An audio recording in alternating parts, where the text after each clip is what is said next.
siarannya di YouTube channel Sinode GBI Official atau live channel MNC Vision Channel 91, MNC Play Media Channel 70, dan Vision Plus Apps.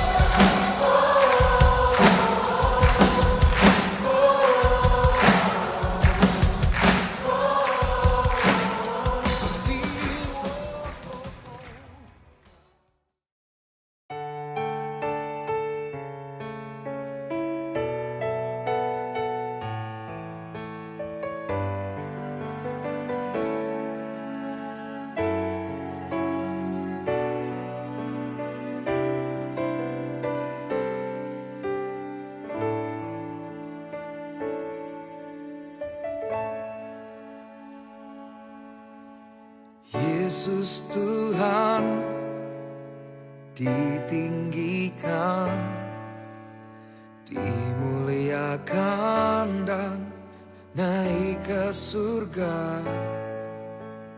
Dia berikan Roh Kudus-Nya, menguatkan dan menolong selalu. Sungguh ku rindu bersekutu denganmu selamanya.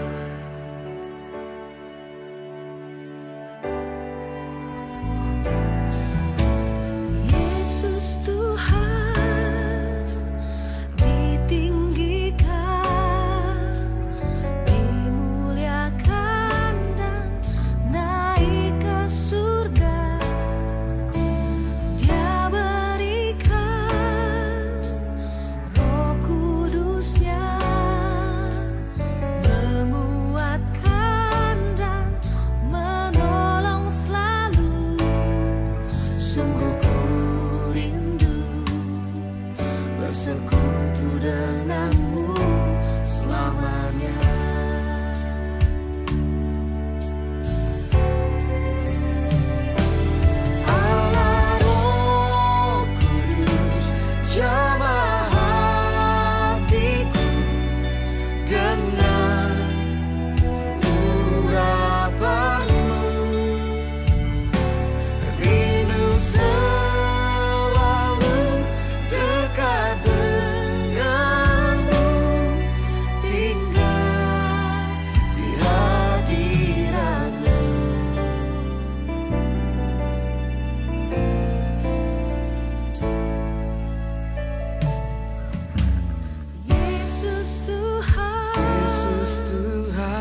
Firman Tuhan berkata, betapa indahnya kedatangan mereka yang membawa kabar baik.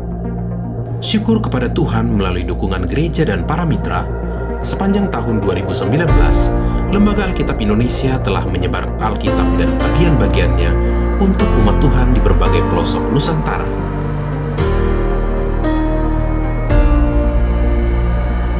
Saya ini orang buta, tidak sekolah. Tapi kerinduan saya ini saya punya senjata. Terus terima dengan dua tangan. Saya berkat besar senang.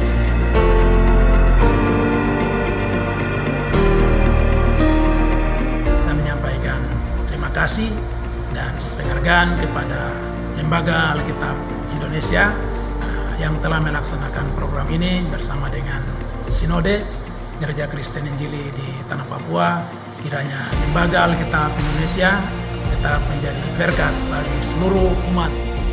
Terima kasih juga kepada para donatur yang telah membantu. Kami mendoakan bahwa Tuhan yang membalas setiap kebaikan Bapak Ibu Saudara. Tuhan Yesus memberkati. Untuk tahun 2020, LAI kembali mengajak gereja-gereja dan umat Kristiani di seluruh Indonesia untuk mendukung hadirnya Alkitab dan bagian-bagiannya bagi saudara-saudara kita di wilayah pulau-pulau di sekitar Riau, Sekadau, Dayak Iban, Kota Baru, Miangas, Tagulandang, Laoje, Kolaka, Kolaka Utara, Konawe, Konawe Selatan, Toraja, Kupang, Sabu, Halmahera Selatan, Dogiai, Asmat, dan Komoro. Banyak orang yang memerlukan Alkitab. Juga kebutuhan anak-anak atau Alkitab anak.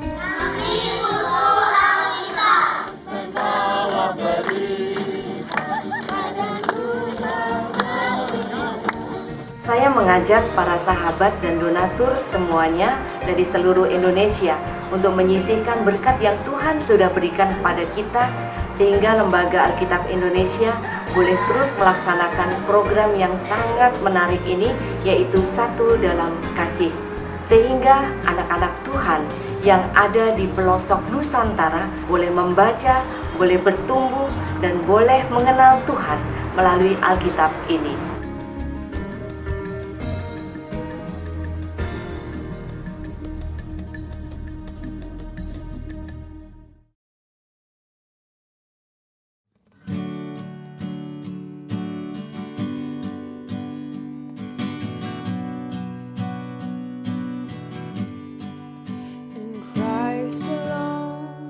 My hope is found.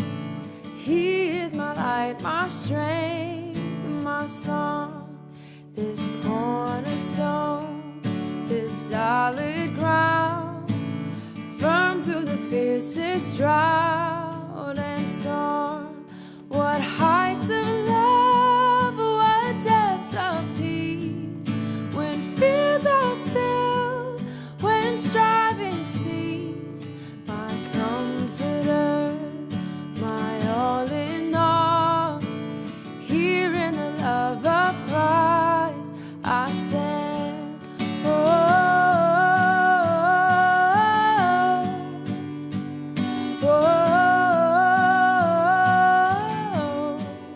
There in the ground his body lay, light of the world by darkness slain, then bursting forth in glorious day.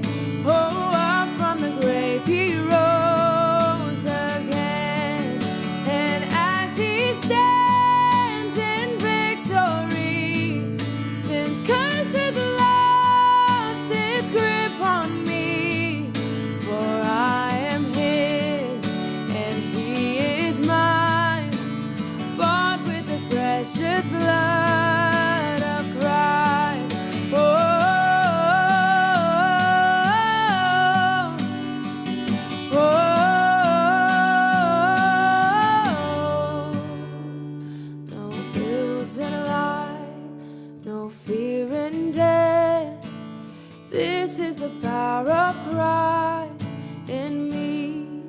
from life's first cry to final breath. Oh, Jesus commands my destiny. No power of hell, no scheme of man can ever pluck me from his hands till he returns or calls me home.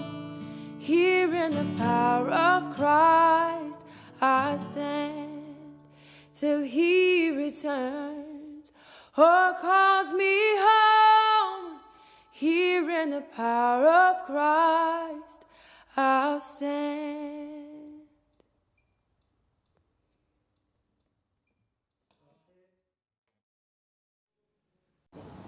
Shalom jemaat penuh maharta yang Tuhan kasihi. Kembali lagi kita datang untuk mempersiapkan diri beribadah di hari kenaikan Tuhan Yesus ke sorga. Saudara, saya teringat akan pesan yang Tuhan taruh di dalam hati saya yang telah saya sampaikan beberapa waktu yang lalu. Dan saya percaya ini pesan masih sangat relevan buat kita. Terutama kita mengerti apa yang Tuhan mau dengan kenaikannya ke sorga. Itu sebabnya mari siapkan hati dan pikiran kita untuk dilawat Tuhan pada ibadah pagi hari ini. Shalom Bapak Ibu kekasih yang ada di rumah. Sukacita Allah selalu menyertai dan memberkati kita. Karena Yesus telah naik ke surga untuk menyediakan tempat yang terbaik buat kita. Oleh sebab itu mari kita puji nama Yesus. Tinggikan Dia, Raja segala raja, Juru selamat kita yang hidup. Haleluya.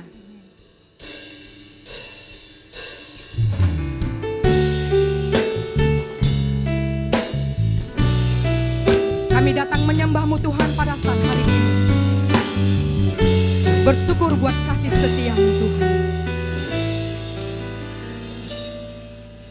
Yesus Tuhan ditinggikan, dimuliakan dan naik ke surga. Dia berikan Roh Kudusnya menguatkan dan menolong selalu. Sungguh ku rindu bersekutu denganmu selamanya. Mari katakan dengan imanmu. Yesus Tuhan ditinggikan, dimuliakan dan naik ke surga. Dia berikan Roh Kudusnya menguatkan dan menolong selalu. Sungguh ku rindu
Mari sembah Tuhan. Dia tidak pernah meninggalkanmu.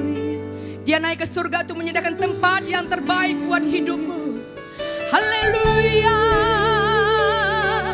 haleluya. Kami sembah Engkau Tuhan, kami muliakan Engkau Yesus. Mengalirlah kuasa Roh Kudus, penuhi kami Tuhan, penuhi kami Yesus. Kami rindu Tuhan, lawatan kuasa-Mu, lawatan Roh Kudus-Mu di hidup kami. Mengalirlah Yesus, mengalirlah Tuhan, kuasa Roh-Mu di tempat ini, di keluarga kami. Mengalirlah Roh Kudus, kami rindu lawatan-Mu. Haleluya.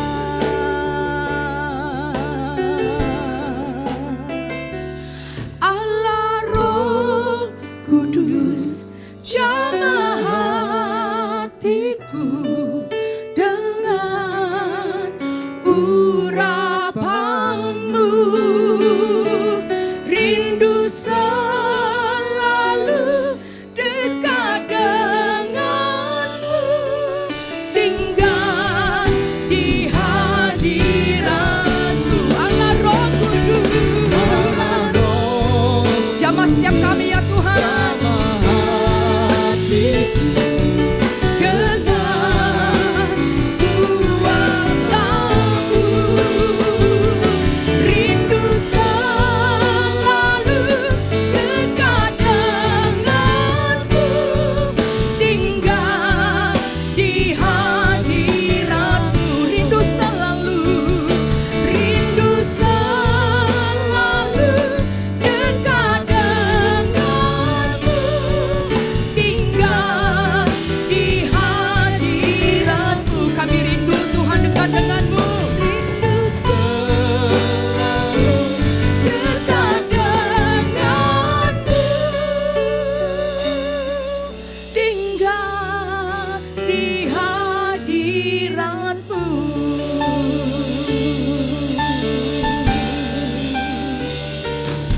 Haleluya.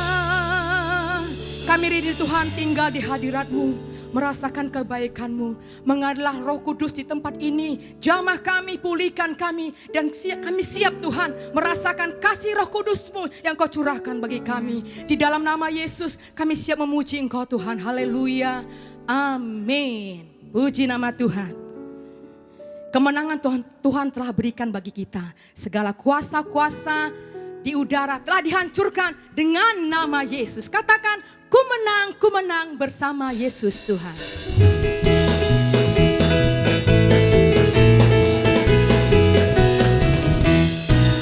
Ku menang bersama Yesus Tuhan. Ku menang di dalam peperangan. Ku menang atas segala setan. Haleluya, haleluya, ku menang bersama Yesus Tuhan. Ku menang di dalam peperangan. Ku menang atas segala setan. Haleluya, haleluya, ku menang. Haleluya, dia bangkit. Haleluya, dia hidup. Haleluya, dia naik. Roh Kudus turun. Haleluya, haleluya, dia bangkit. Haleluya, dia hidup. Haleluya, dia naik. Roh Kudus turun. Roh Kudus turun. Percaya pada Yesus, itulah untungku. Dia hiburkan hati yang susah. Percaya pada Yesus, itulah untungku. Hidup senang selamanya. Percaya pada Yesus, itulah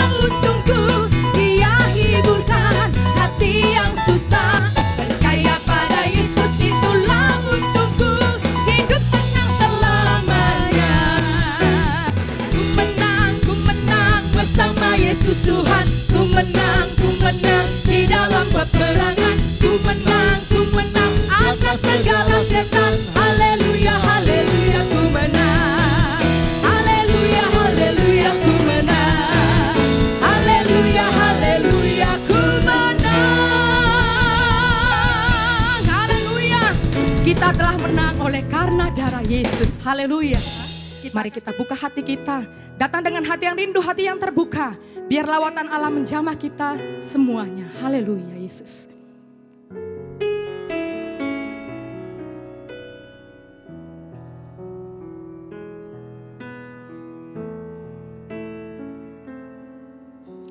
Yesus Tuhan ditinggikan atas segala alam,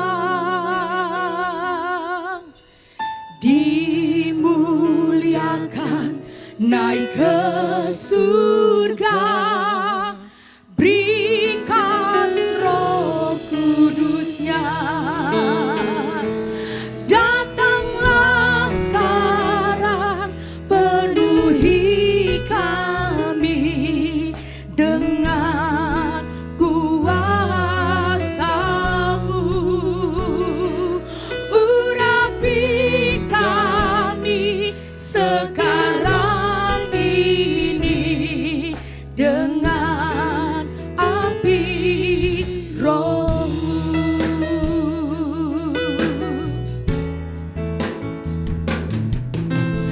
Ya Roh Kudus, curahkanlah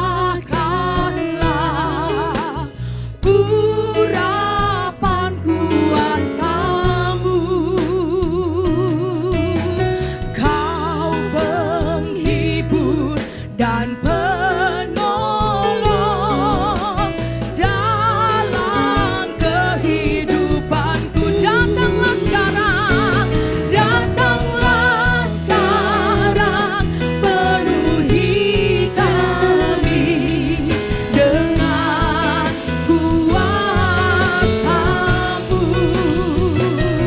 Urapi kami sekarang ini dengan api Roh-Mu. Roh Kudus, ini hamba-Mu. Roh Kudus, ini hamba-Mu. Roh Kudus. Roh Kudus jamah kami. Jamah yang sedang tawar hati Tuhan. Jamah yang letih, yang lesu.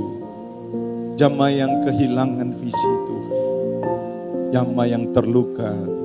Jamah koraya labaya shikarana. Alama mamarato kusede ereporti alabaya. Roh Kudus tuntun kami.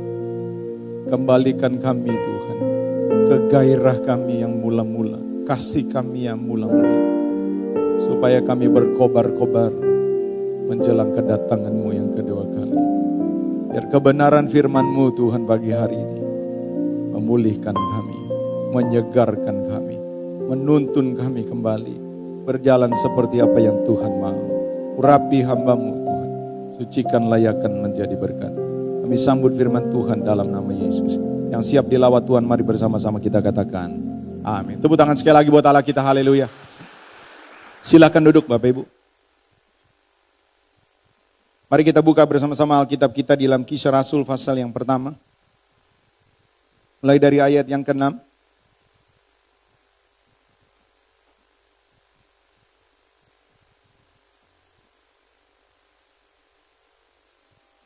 Saya ajak Bapak Ibu kita baca bersama-sama bergantian, saya mulai terlebih dahulu, lalu diikuti oleh saudara. Maka bertanyalah mereka yang berkumpul di situ, Tuhan, maukah Engkau pada masa ini memulihkan kerajaan bagi Israel?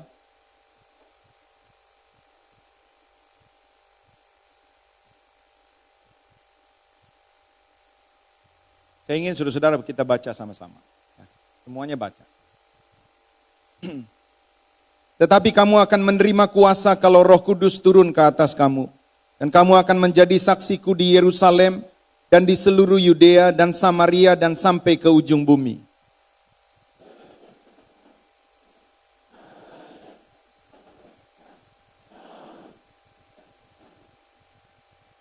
Ketika mereka sedang menatap ke langit, waktu ia naik itu, tiba-tiba berdirilah 2 orang yang berpakaian putih dekat mereka.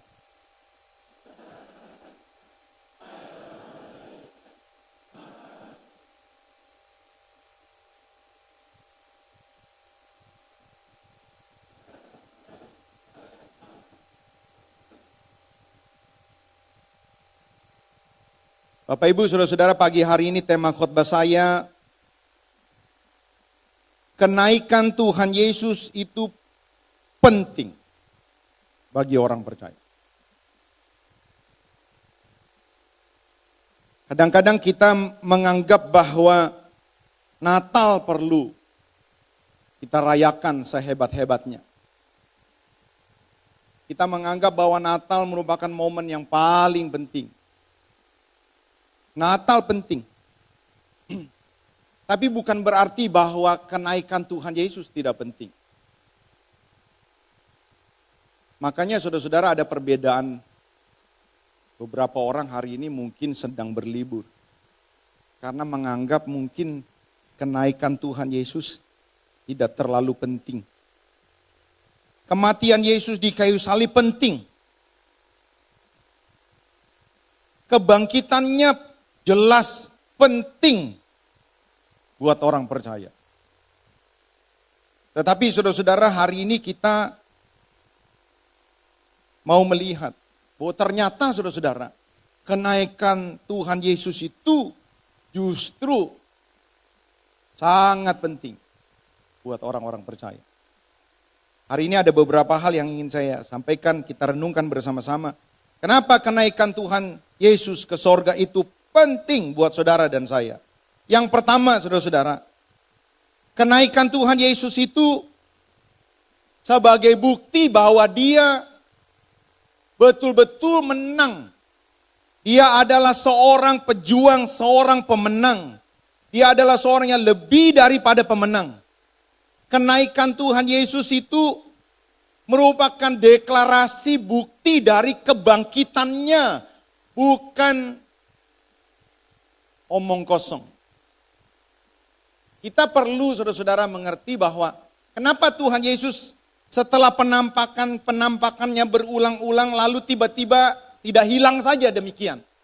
Dia harus menampakkan diri lalu terangkat pelan-pelan di hadapan murid-muridnya sampai akhirnya awan menutupinya, sampai akhirnya hilang. Satu peristiwa yang seakan-akan perlu disaksikan oleh gereja Tuhan. Kalau saudara perhatikan Bapak Ibu, saudara-saudara, siapa Yesus? Alkitab mungkin saudara-saudara jarang untuk memberitakan siapa pribadi yang naik itu. Pribadi yang naik itu sebenarnya mau mendeklarasikan seperti seorang raja yang telah memenangkan pertandingan, menyelesaikan misinya dan dia kembali. Mendeklarasikan bahwa tugas misinya, kemenangannya telah selesai. Ini penting buat Bapak Ibu, saudara-saudara. Pribadi yang naik ke sorga adalah pribadi yang telah memenangkan misi dengan sukses. Kalau saudara perhatikan di dalam Wahyu pasal yang ke-19. Mari coba kita lihat Wahyu pasal yang ke-19 ayat 11.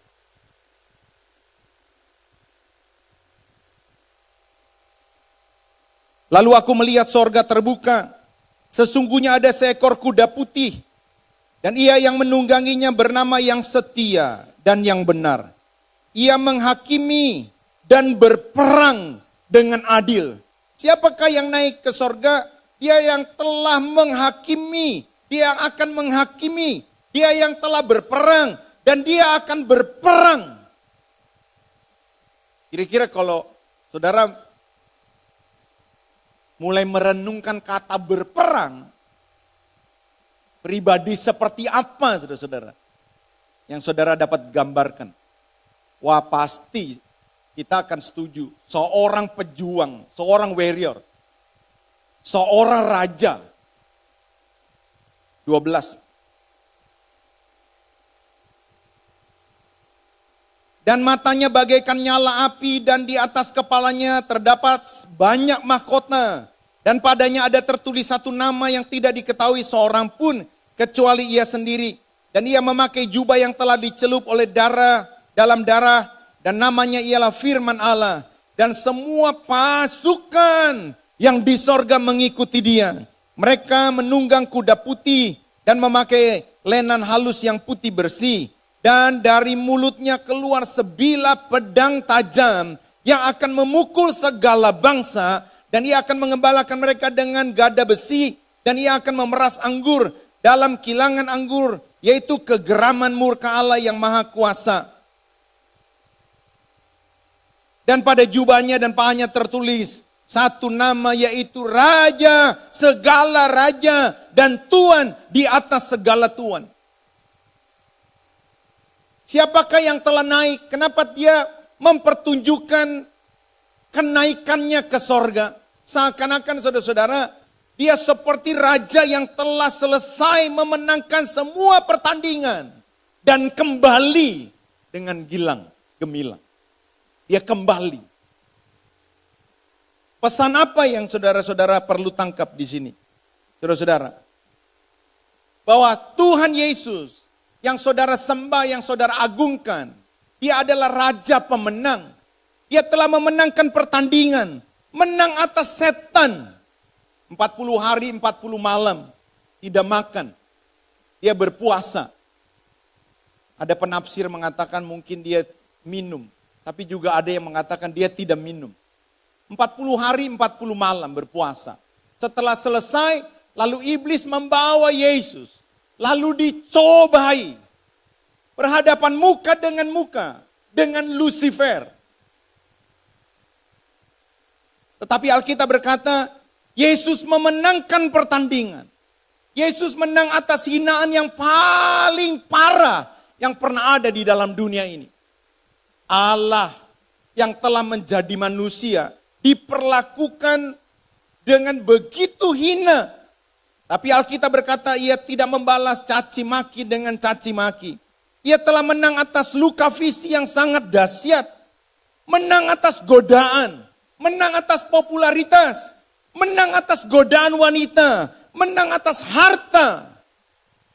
Kalau saudara baca di dalam Ibrani pasal yang keempat ayat yang ke-15.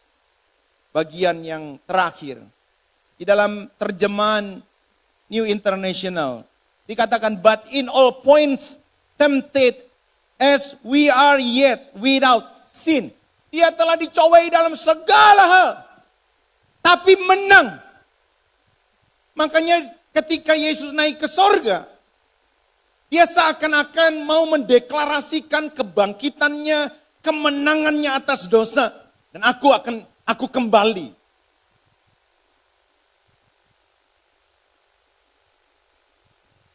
Wahyu 3 ayat yang ke-21.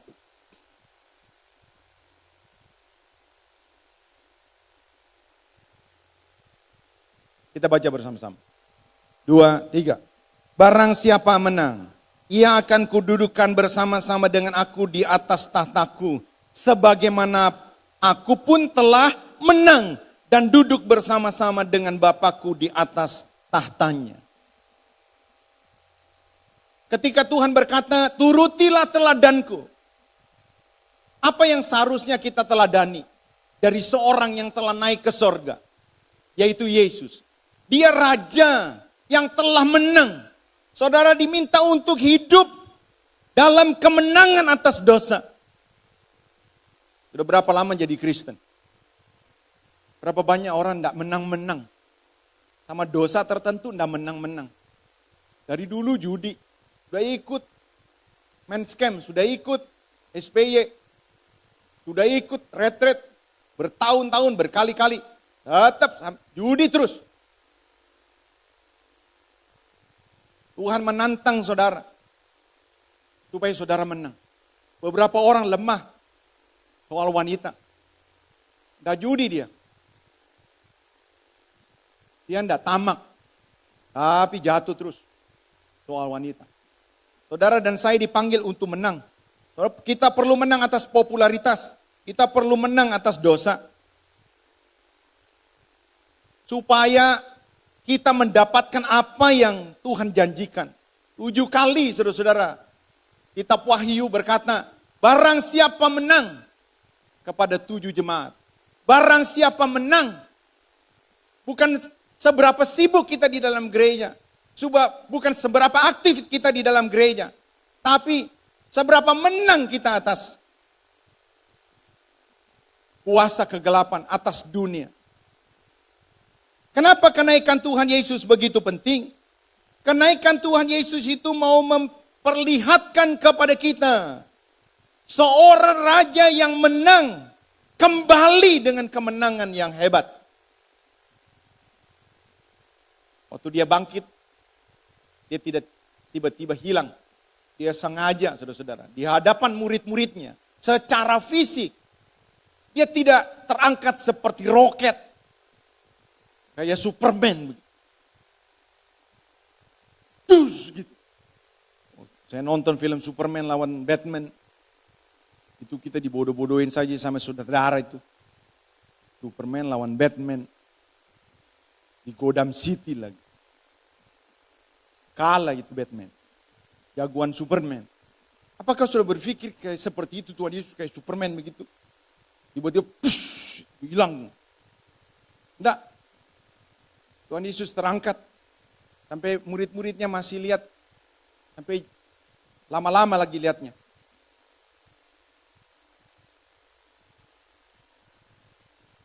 Yang kedua. Mari bersama-sama saudara-saudara kita buka di dalam kitab Ibrani 4 ayat 14 sampai 16.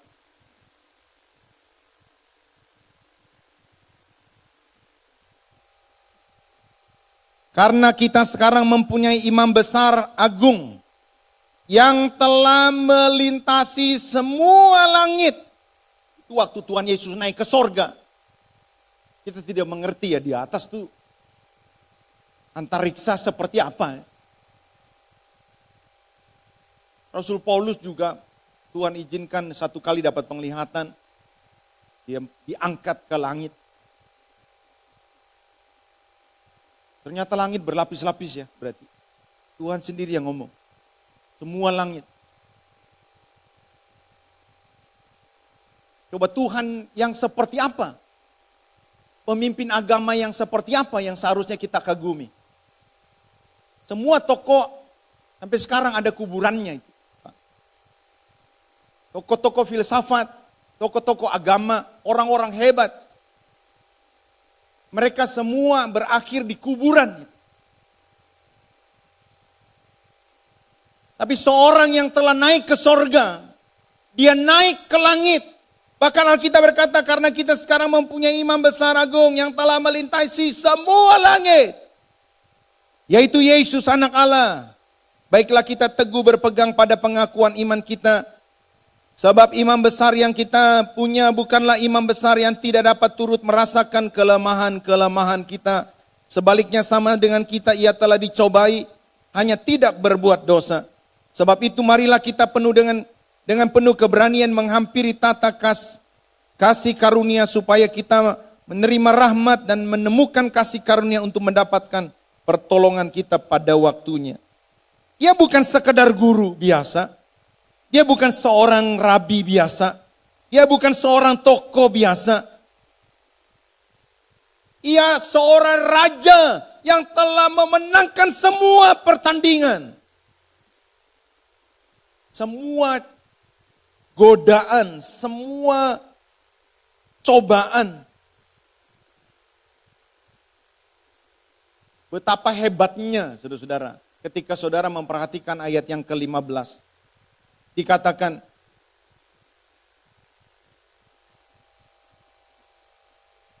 ia bisa merasakan semua kelemahan-kelemahan kita.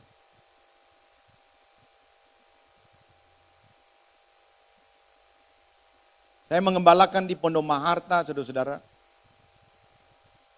Berhadapan dengan berjenis-jenis pergumulan. Sampai tadi malam, ada seorang muda pulang kerja udah malam, saudara-saudara. Dia udah malam-malam, dia mesti harus latihan, dia terlambat. Dia duduk di lantai di rumah saya suruh makan dulu. Lalu dia mulai berkeluh kesah. Dia pengen didengarkan. Saya mengerti, apakah saya mengerti sampai sedalam-dalamnya keluh kesah dia? Tidak. Siapa di sini tidak pernah berkeluh kesah?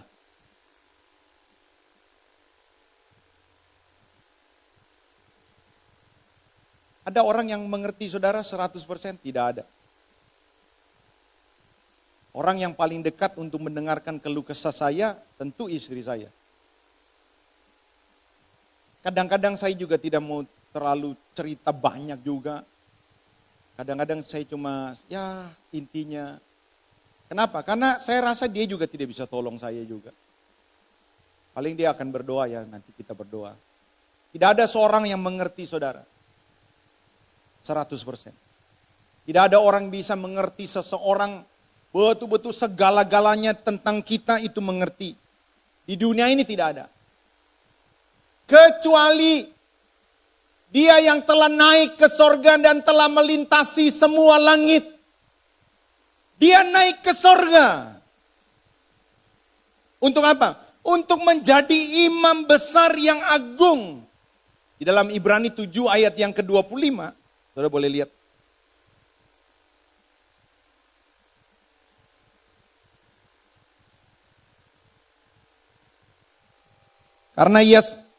Karena itu ia juga sanggup menyelamatkan kita dengan sempurna.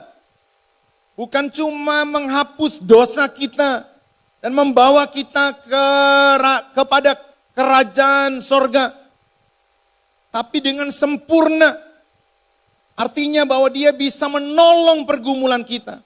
Karena itu ia sanggup juga menyelamatkan kita dengan sempurna semua orang yang telah oleh dia datang kepada Allah, sebab ia hidup senantiasa menjadi pengantara mereka. Ada beberapa kesaksian hamba Tuhan ketika badai pergumulan penderitaan yang berat, dia masih bisa bertahan. Ternyata saudara-saudara, dia mengakui ada orang-orang yang telah mendoakan. Ada jemaat-jemaat yang telah mendoakan. Doa jemaat saja saudara-saudara, itu bisa berkuasa untuk mempertahankan satu pribadi. Tapi doa jemaat terbatas. Saudara-saudara, saya begitu yakin kalau saudara masih bisa bertahan sampai sekarang. Walaupun mungkin up and down, jatuh bangun. Saya percaya ada doa Tuhan di situ. Setiap hari dia menghadap Bapa, membawa nama saudara. Sampai sekarang, kalau saudara baca di dalam teks aslinya, maka itu sesuatu yang progres, sesuatu yang sedang dan terus sedang terjadi. Jadi ketika dia naik ke sorga, dia tidak selesai, dia tidak finish. Dia naik ke sorga, melintasi semua langit. Untuk apa? Untuk menjadi imam besar. Yang bisa mengerti pergumulan saudara. Dari depan sampai belakang. Siapapun saudara. Yang hari-hari ini sedang bergumul. Mungkin saudara takut atau segan untuk menangis. Tapi saudara berkata, saya punya begitu beban berat. Saya mau katakan kepada Bapak Ibu saudara-saudara, Yesus naik ke sorga. Untuk menampung tetesan air mata saudara. Ditampung di dalam kirbat. Dan seakan-akan dia mengulangi perkataannya, marilah kepadaku hai kamu yang letih, yang lesu dan berbeban berat. Saya nasihatin itu anak muda. Saya berkata begini, kamu sedang menabur. Sesuatu yang tidak kelihatan ada di depan. Kamu sedang menabur. Sesuatu yang tidak kelihatan itu ada di depan. Kalau kamu stop, menyerah di sini, kamu tidak akan menuai. Bertahan. Saya mengalami masa-masa yang seperti itu juga. Kadang-kadang sudah mulai nyerah, kadang-kadang sudah stoplah. Tapi kok di hari-hari mendatang seperti ada satu kekuatan baru lagi. Yakinlah Bapak Ibu Saudara-saudara. Saya percaya ketika saudara ada sampai hari ini, itu karena ada seorang imam besar yang agung, yang sedang membawa saudara, yang sedang menguatkan saudara. Yang percaya katakan amin. Yang ketiga, saudara-saudara. Mari kita baca bersama-sama Yohanes 14 ayat 1 sampai 4.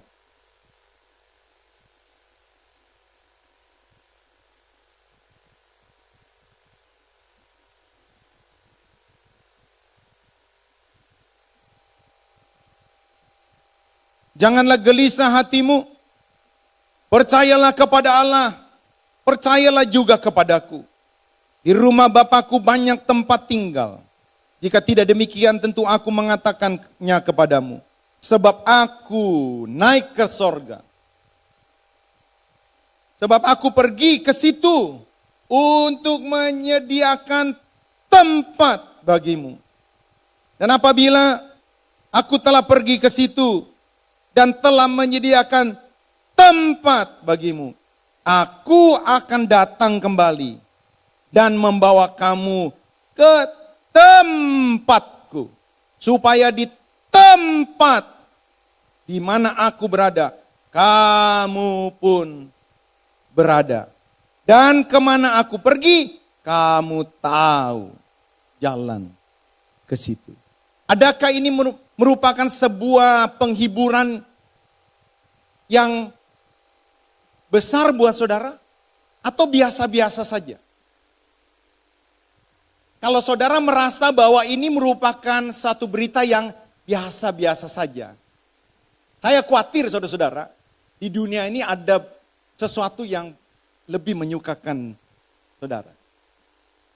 Kalau berita kenaikan Yesus untuk menyediakan tempat, tidak lagi merupakan satu berita yang menghebohkan, berita yang luar biasa, berita yang mendahsyatkan, berita yang paling menghiburkan. Saya sangsi atau ragu-ragu, kita sedang punya kerinduan yang lain ketika kita jadi Kristen. Kita menjadi orang yang kalau perlu jangan buru-buru pulang ke sorga. Kita menjadi orang yang kalau bisa jangan mati dulu. Kenapa saudara-saudara? Karena mungkin konsep paradigma kita menganggap bahwa itu sesuatu yang tidak jelas. Natal, ingat nih saudara-saudara, kematian Yesus di kayu salib, kebangkitannya dalam rangka apa saudara-saudara? Dalam rangka tujuannya, goal settingnya, nyediakan tempat, nyediakan kekekalan buat kita. Lalu kita tidak merindukan, tidak exciting untuk merindukan kekekalan, kemuliaan yang melebihi segala-galanya. Something wrong.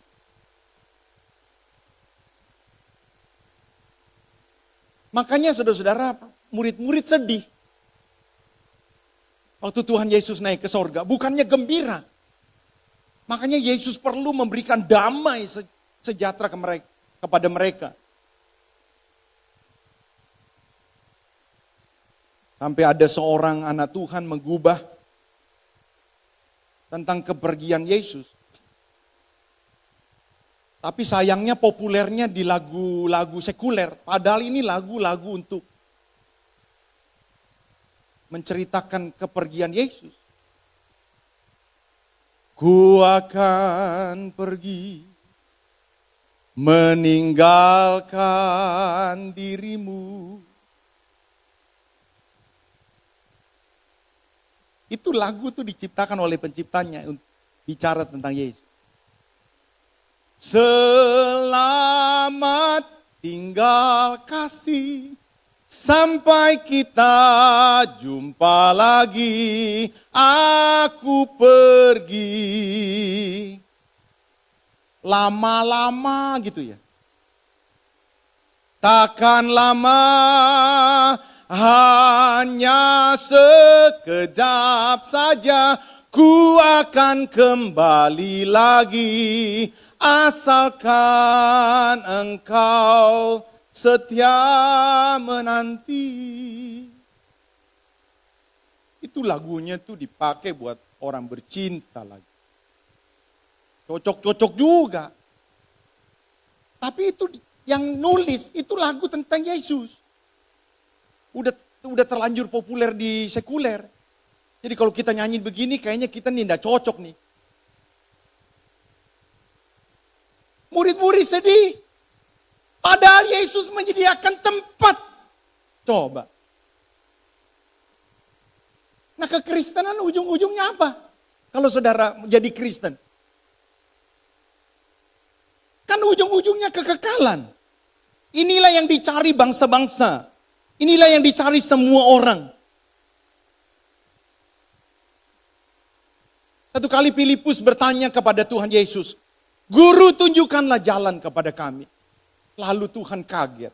Dia berkata, Filipus, setelah sekian lama kau berjalan bersama aku, lalu kau suruh aku tunjukkan jalan kepadamu. Lalu Tuhan berkata, akulah jalan, akulah kebenaran, dan akulah hidup. Kalau kita mau rendah hati merenungkan, jalan, kebenaran, kehidupan, ini adalah gambaran yang sedang dicari oleh dunia. Makanya dunia menciptakan filsafat, makanya dunia menciptakan kebudayaan dan agama. Makanya dunia menciptakan buku-buku, cara-cara untuk bertindak benar. Dunia timur mencari jalan, makanya saudara-saudara diciptakanlah agama. Tapi mereka tidak menemukan jalan. Kenapa saudara-saudara? Karena jalannya adalah Yesus. Akulah jalan. Dunia barat menciptakan filsafat. Saya pikir saudara-saudara, Aristoteles itu hidup ya abad-abad 14. Oh, saya tanya orang nih, pernah dengar nama Aristoteles enggak? Pernah dengar Plato enggak? Oh, pernah. Ini saya tebak sama kamu ya. Hidup kira-kira abad keberapa? Oh, dia mulai ngomong begini. Kira-kira ini abad 16 lah. Plato, ya kira-kira ya abad-abad segitulah. Saudara, saya mau kasih tahu ya. Plato, Aristoteles, Anaximandres, itu bapak-bapak filsafat dunia. Barat. Dia hidup itu abad ke-5 sebelum Kristus. Saya mau kasih tahu.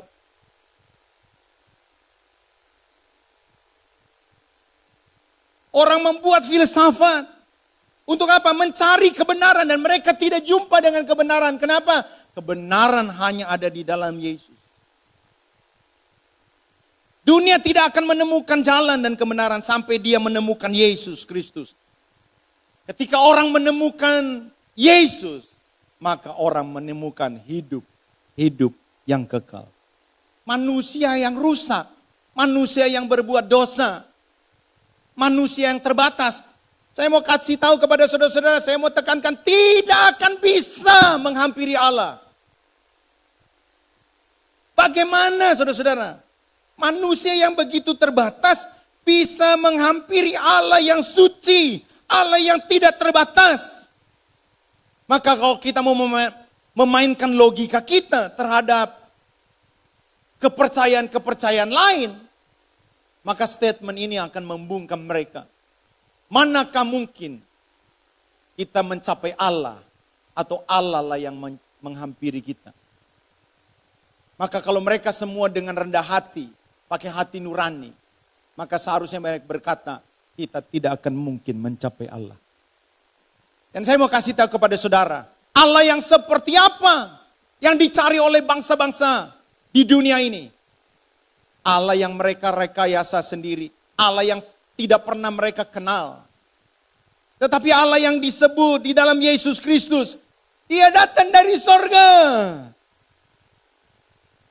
Dia turun ke bumi untuk menghampiri kita, untuk bercakap-cakap dengan kita, untuk mengutarakan isi hatinya. Dan setelah Dia selesai menang atas dosa, Dia naik lagi ke sorga. Untuk ngapain? Nyiapin tempat.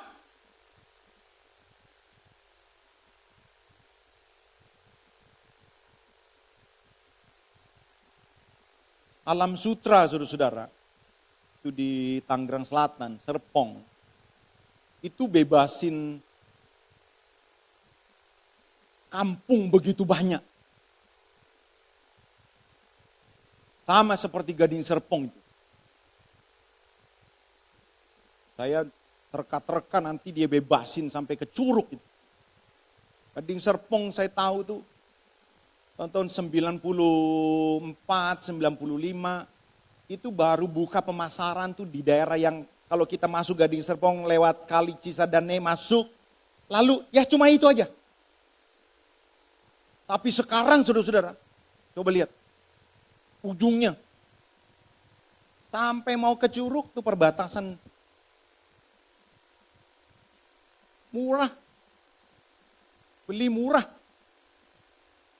Tapi sekarang orang mau beli itu di Gading Serpong, itu minimal 800 juta. Di Green Lake lagi itu, mahal. Tapi apakah ini dapat dibandingkan dengan tempat? Coba, surga yang seperti apa yang saudara konsepkan? Surga kayaknya lebih bagus. Kayaknya kalah ya sama Gading Serpong ya. Kira-kira surga yang seperti apa? Sama nanti Pak reklamasi kayaknya bagusan di reklamasi nanti Pak. Ahok mau buat itu apartemen gedung yang megah.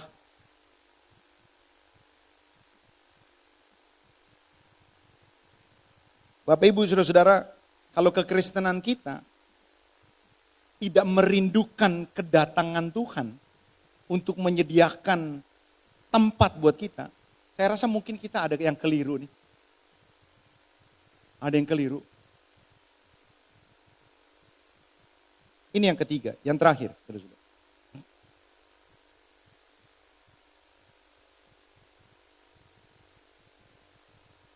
Mari kita buka Lukas 24 ayat 49 sampai 51.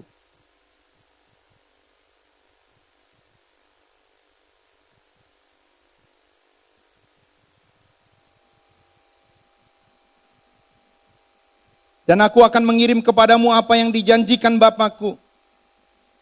Tetapi kamu harus tinggal di dalam kota ini sampai kamu diperlengkapi dengan kekuasaan dari tempat tinggi. Lalu Yesus membawa mereka keluar kota sampai dekat Betania. Di situ Ia mengangkat tangannya dan memberkati mereka. Sambil nyanyi itu, selamat tinggal kasih. Suaranya Yesus bagus itu. Lebih bagus dari saya itu. Sampai kita jumpa lagi. Setelah Dia memberikan mandat. Mandat ini yang terakhir yang saya mau kasih tahu kepada saudara-saudara. Jangan pura-pura tidak tahu. Nah, kita semua sebagian tahu. Dan ketika Ia sedang memberkati mereka, Ia berpisah dari mereka dan terangkat ke sorga.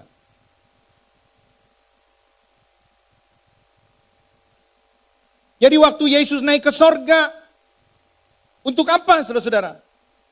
Supaya Ia bisa mengutus Roh Kudus. Supaya Ia bisa mengutus Roh Kudus untuk memperlengkapi. Kenapa penting kenaikan Yesus? Supaya kita tahu siapa yang telah naik. Dia yang telah naik adalah seorang raja yang telah mendeklarasikan bahwa Dia telah menang atas dosa. dan saudara dan saya harus mengikuti jejaknya. Yang kedua, saudara-saudara, kenapa begitu penting kenaikan Yesus? Yesus yang telah naik melintasi semua langit, supaya ia menjadi imam besar yang agung, lebih agung dari imam besar yang pernah ada di dalam dunia ini. Imam besar di dalam dunia ini membawa korban domba, tetapi Yesus membawa korban dengan darahnya sendiri. Supaya apa? Supaya ia didengar oleh Bapaknya ketika membawa keluh kesah saudara. Itu sebabnya saudara sampai hari ini bertahan. Saya percaya itu karena doanya Tuhan Yesus. Yang ketiga, saudara-saudara, kenapa Yesus naik ke sorga begitu penting? Karena tujuan utama dari mulai Natal sampai mati di kayu salib, bangkit ke sorga. Supaya apa? Dia siapkan tempat kekekalan yang melebihi segala-galanya. Lebih dari rumah di Gading Serpong, dari Alam Sutra, Pantai Dekapuk, Permata Hijau. Lebih dari Lamborghini. Lebih dari Brenebon. Kaki babi. Dakalang Rika, Woku. Melebihi segala-galanya. Lebih dari kenikmatan. Oh, S3 selesai dengan cum laude. Lebih dari itu, Pak.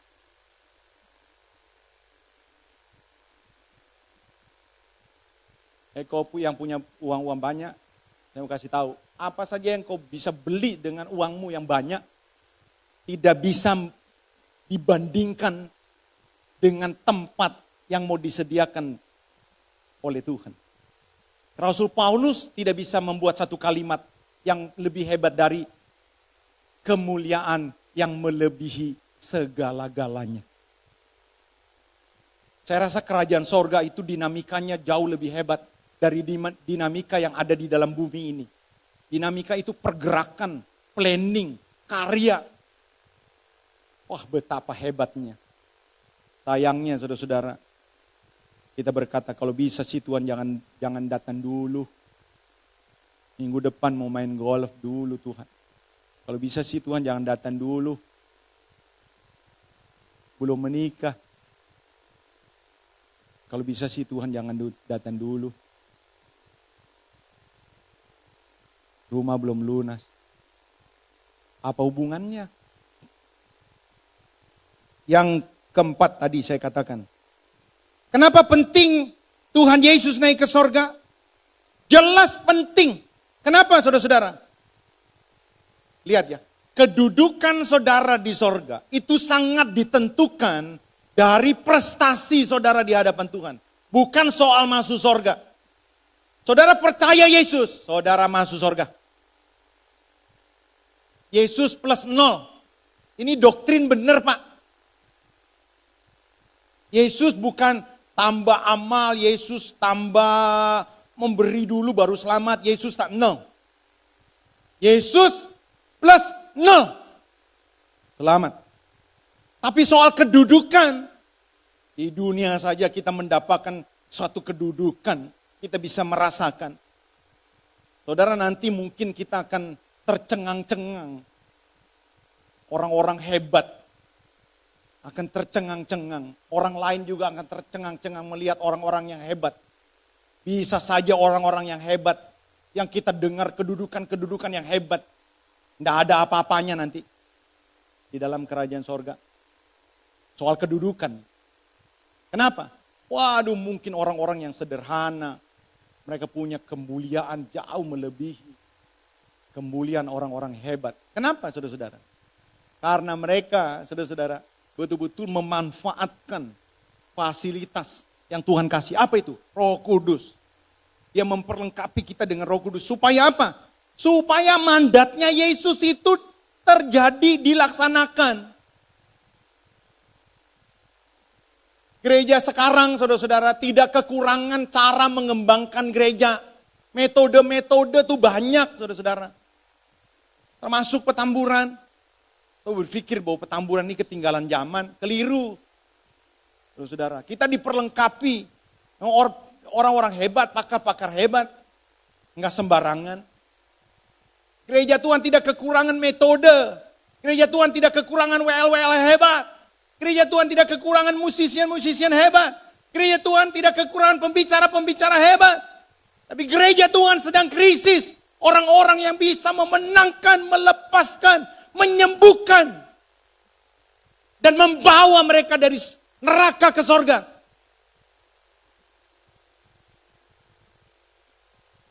Kalau Tuhan hadir hari ini, berapa jiwa yang saudara sudah menangkan?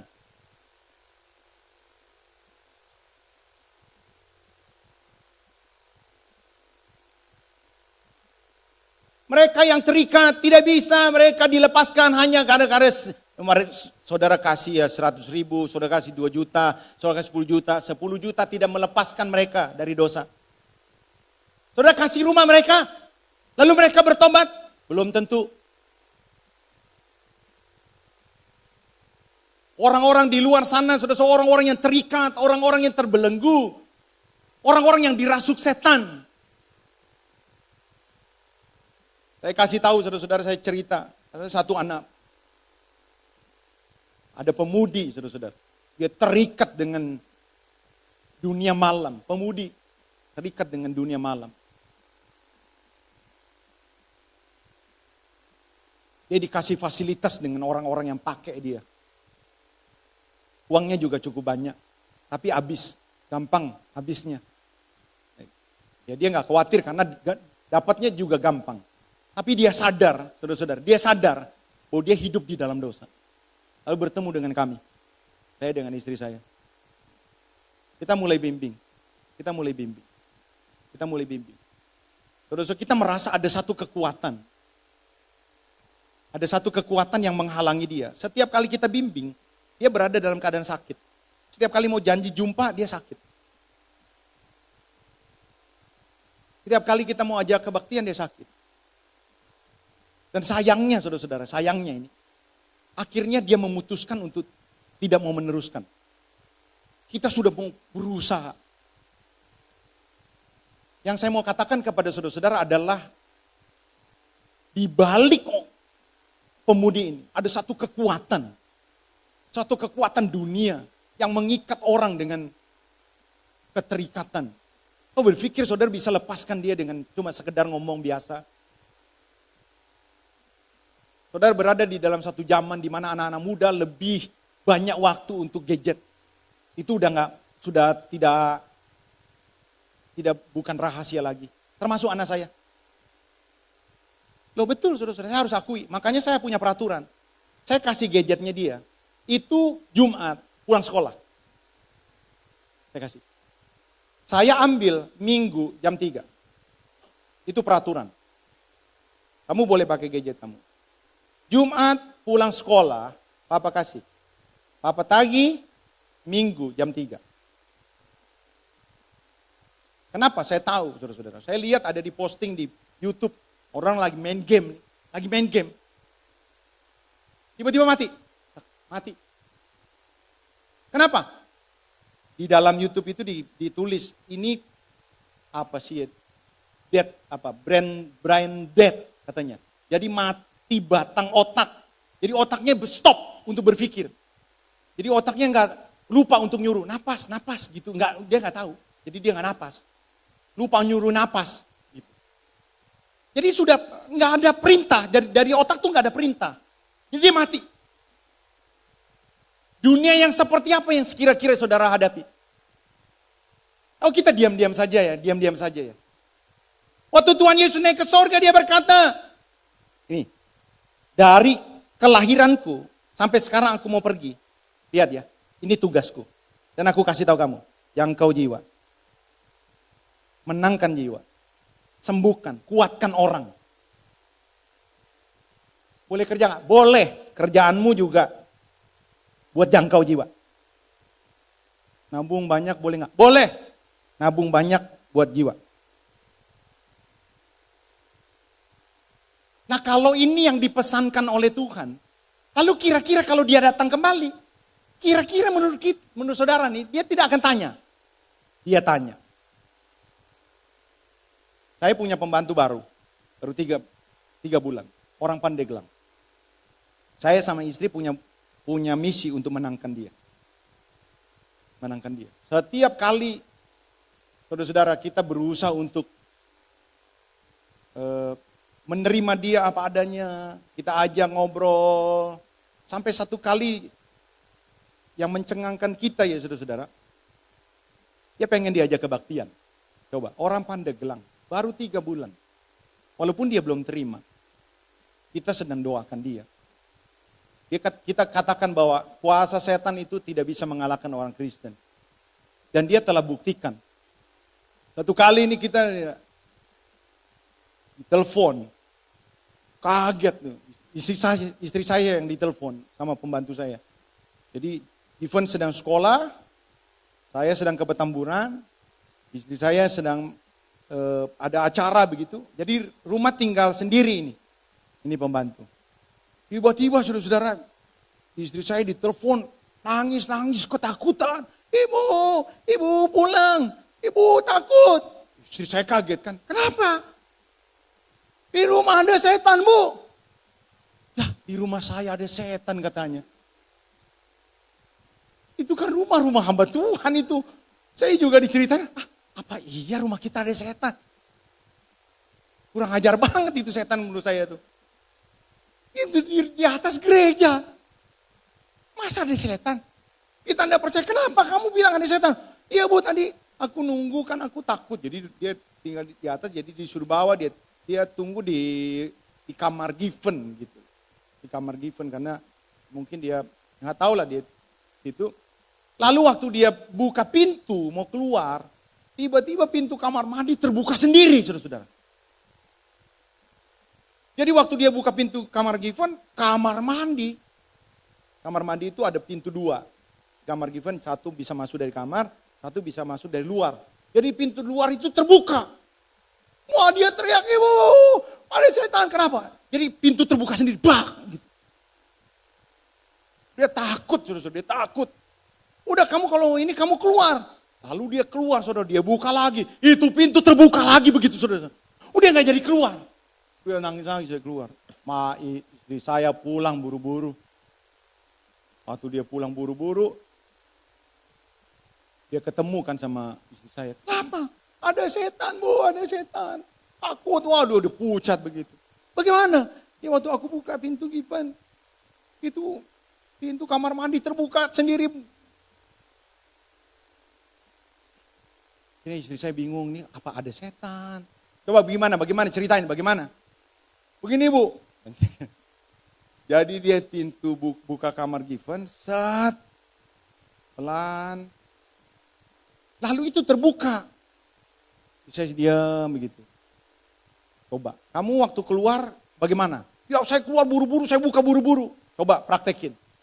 Rupa-rupanya saudara-saudara. Jadi kalau pintu itu ditutup, kamar semua terkunci. Ketika itu pintu dibuka, maka ada tekanan narik. Ngerti ya saudara-saudara ya? Ada tekanan narik sehingga ada dorongan angin yang kuat menyebabkan pintu kamar mandi terbuka. Ulangi, katanya. Ayo ulangi. Buka, pintu kamar mandi terbuka. Zat. Itu pembantu saya. Iya ya bu ya. Ulangi lagi. Buka lagi, set, pintu kamar mandi terbuka. Jadi, istri saya bilang, di rumah ini tuh gak ada setan. Setan takut. Bapak ibu saudara-saudara tidak akan kasih lihat mujizat. Saudara tidak bisa menyembuhkan. Saudara tidak bisa menguatkan orang dan orang kuat. Kecuali engkau diurapi oleh Roh Kudus. Betul saudara-saudara. Satu kali nih, lagi kebaktian. Mohon maaf nih kalau misalnya agak panjang sedikit. Lagi kebaktian, doa di Pondok Maharta. Tiba-tiba satu orang berdiri. Lalu mulai pencak silat begitu kayak pitung.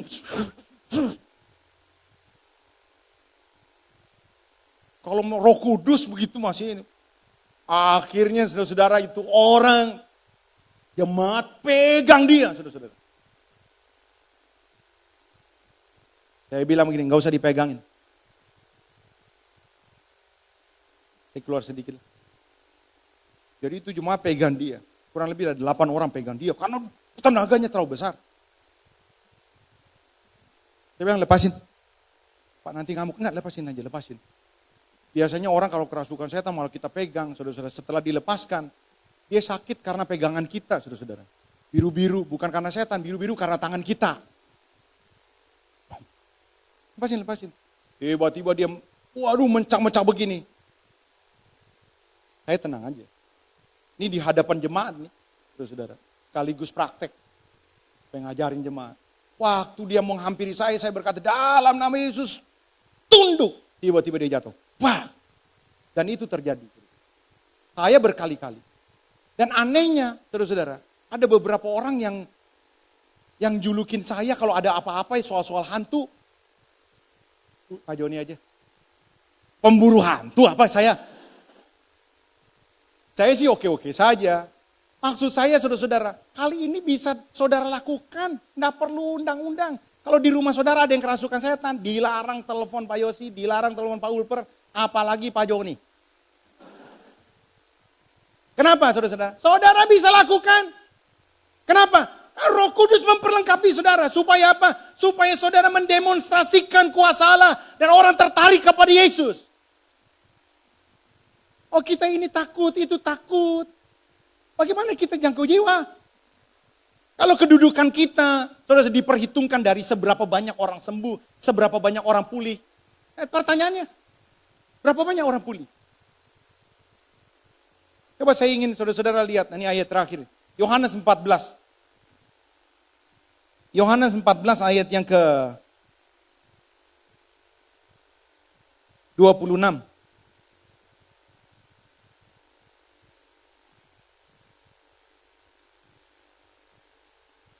Yohanes 14 ayat yang ke-26.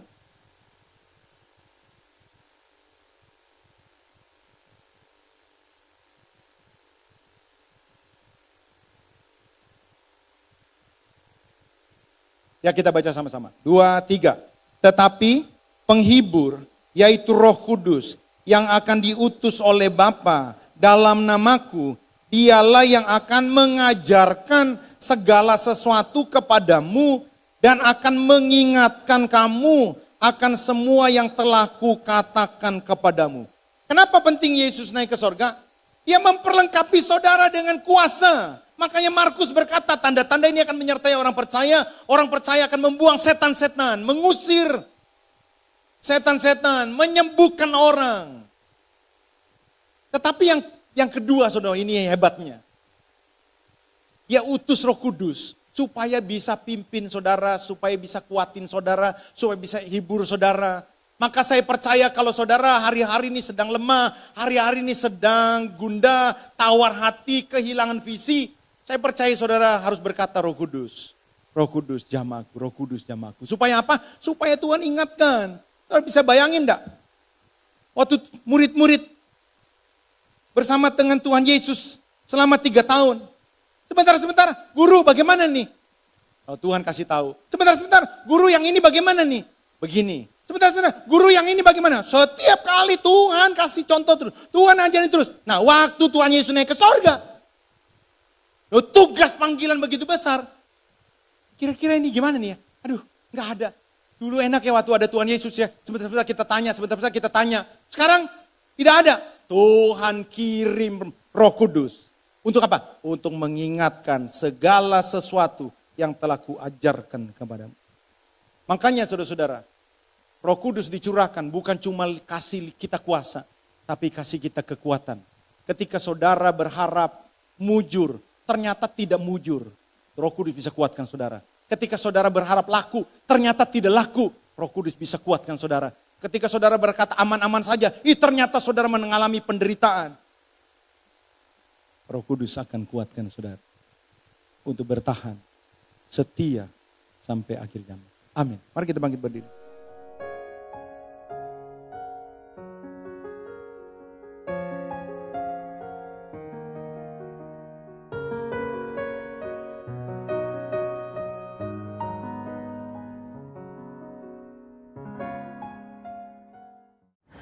Puji Tuhan, Bapak Ibu Saudara-saudara, kita telah dengar pesan Tuhan. Saya berharap kita semua yang mendengar menjadi orang-orang yang peka bahwa kedatangan Tuhan akan segera dinyatakan. Itu sebabnya setiap kesempatan merupakan kesempatan untuk berkarya buat Tuhan. Di tengah-tengah pandemi ini, saya berharap saudara-saudara tetap kuat, tetap sehat, tetap berdampak. Di luar sana begitu banyak orang-orang yang sedang khawatir, ketakutan, dan membutuhkan pertolongan. Jadilah berkat dimanapun saudara berada. Itu sebabnya saudara-saudara, kita akan akhiri ibadah kenaikan Tuhan pada siang hari ini. Mari semua tundukkan kepala, kita mau berdoa. Bapa kami di dalam sorga, terima kasih untuk berkat firman Tuhan yang boleh kami dengar. Kami percaya Engkau Allah yang luar biasa.